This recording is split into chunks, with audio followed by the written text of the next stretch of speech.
The U.S. economy is sending mixed signals. Americans are grappling with rising prices for everyday goods. Job growth, however, remains strong. This confusing economic picture has ignited a fiery debate. Politicians are pointing fingers. Some blame the policies of previous administrations, others criticize the Federal Reserve's actions. Everyone wants someone to blame for the economic uncertainty, but finding a single culprit is impossible. The economy is a complex system.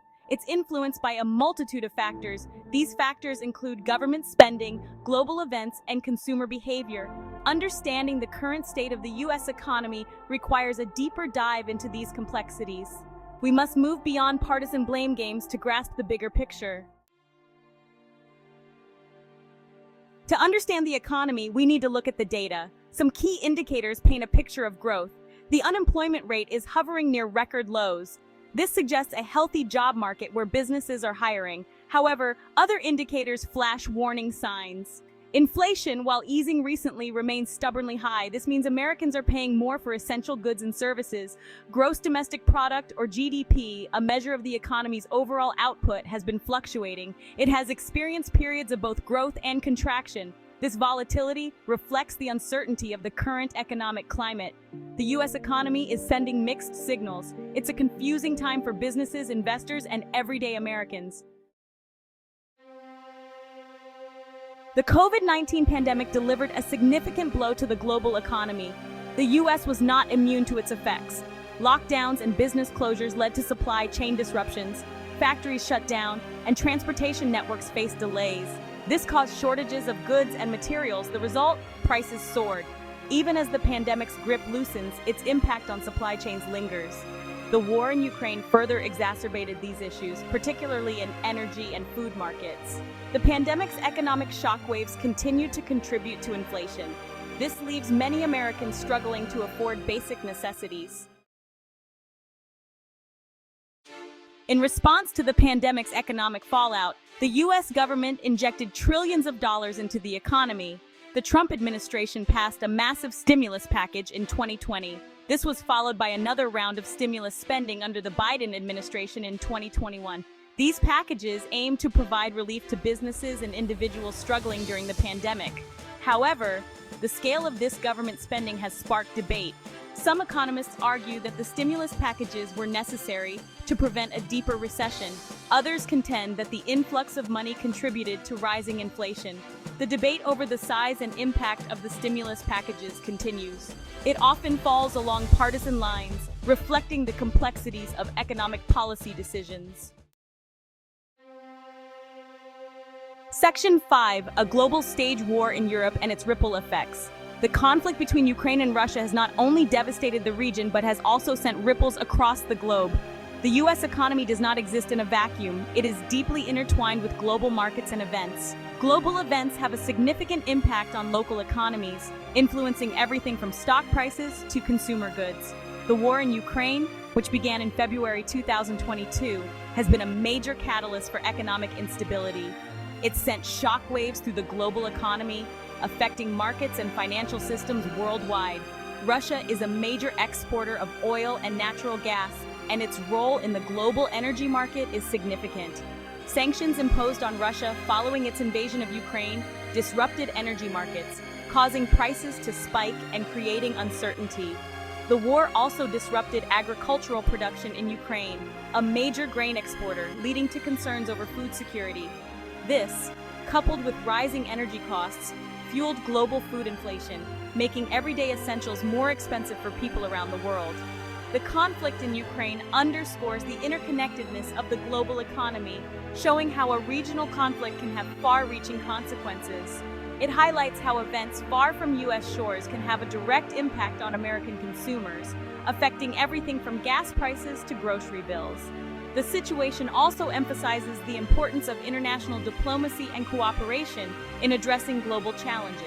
As the world navigates these turbulent times, global solidarity and support become crucial in mitigating the impacts of such conflicts.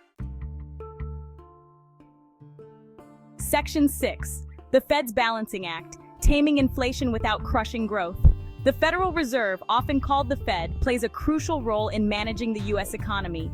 It is responsible for implementing monetary policy, which involves controlling the supply of money and setting interest rates to achieve economic stability. The Fed has a dual mandate to promote maximum employment and stable prices. In simpler terms, the Fed tries to keep people employed while preventing prices from rising too quickly.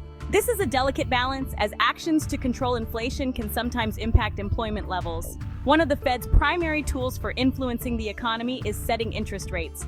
By adjusting these rates, the Fed can either encourage borrowing and spending or discourage it. When the Fed raises interest rates, it becomes more expensive for businesses to borrow money. This can lead to reduced investment and slower economic activity. This can slow down the economy, which in turn can help to cool inflation. However, raising interest rates too aggressively can also stifle economic growth and lead to job losses. This is because higher borrowing costs can reduce consumer spending and business expansion. The Fed must carefully balance these risks as it tries to manage inflation without triggering a recession. This balancing act requires constant monitoring of economic indicators and sometimes making tough decisions to ensure long-term economic health. Section 7. Republican rebukes, a chorus of criticism for the Fed. The Fed's actions have not escaped scrutiny, particularly from Republican lawmakers. Over the past few months, their voices have grown louder and more insistent. Many Republicans argue that the Fed was too slow to respond to rising inflation. They believe that the delay in action has exacerbated the economic challenges faced by everyday Americans. They contend that the Fed kept interest rates too low for too long, fueling the current inflationary surge. This, they argue, has led to higher prices for goods and services, making it harder for families to make ends meet. Some Republican lawmakers have called for greater oversight of the Fed, questioning its independence. They propose new measures to ensure that the Fed's decisions are more transparent and accountable to the public. This criticism reflects a broader debate about the role of the Fed in economic policymaking. The discussion is not just about current policies, but also about the fundamental principles that should guide the Fed's actions. Some argue that the Fed wields too much power and should be subject to greater political control.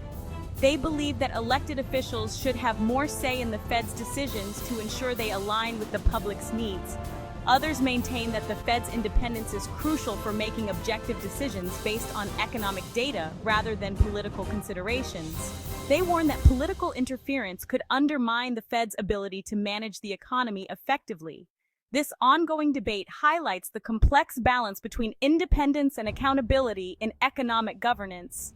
As the Fed navigates these turbulent times, the scrutiny from lawmakers is likely to continue, shaping the future of U.S. economic policy. Section 8. Democratic defenses, a difficult job, not a political football. Democrats, while acknowledging the challenges facing the U.S. economy, have generally been more supportive of the Fed's actions. They argue that the Fed is facing an extraordinarily difficult task in navigating the economic fallout of the pandemic and the war in Ukraine. Democrats also point out that the Fed is not solely responsible for the current state of the economy. They emphasize the role of global factors, such as supply chain disruptions and the war in Ukraine, in driving inflation. They argue that blaming the Fed alone for economic challenges is simplistic and ignores the complexities of the situation. Section 9. A complex equation, no easy answers in sight.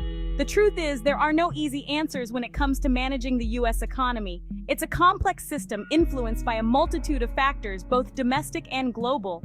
Attributing blame to a single entity, be it a political party or the Federal Reserve, is a gross oversimplification. The pandemic, the war in Ukraine, and shifting consumer behavior have all contributed to the current economic uncertainty. Policy decisions, both fiscal and monetary, have also played a role. Untangling these threads to determine a single cause is impossible.